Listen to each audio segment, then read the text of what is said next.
ତମ କଥାଟିକୁ ନେଇକି ବାରମ୍ବାର ବଜେଇବେ, ତାପରେ ସେ ତମକୁ ଆଉ ଚିହ୍ନାନ୍ତି।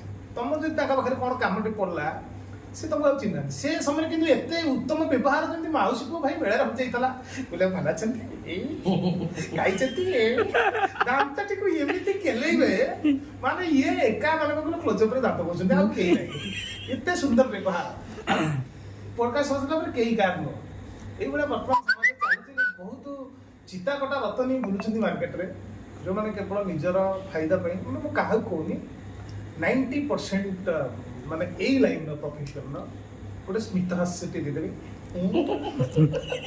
ତାପରେ ଲାଗିବ ଯେମିତି ଗୋଟେ ମାନେ ନିଜ ଲୋକ ବହୁତ ଦିନ ପରେ ମିଳିଛି କି କୋଳାଗ୍ରତ ଟିକେ ଆପଣ କରିଦେବେ, ତାପରେ କାମ ସରିଲା ନା ତାଙ୍କ ସହିତ ସେ କୌଣସି ଅସୁବିଧାରେ ତମ ପାଖରେ ଛିଡ଼ା ହେବେ ନା କୌଣସି ସୁବିଧାରେ ତ ଛିଡ଼ା ହେବେ, ଅସୁବିଧାରେ ଛିଡ଼ା ହେବେ।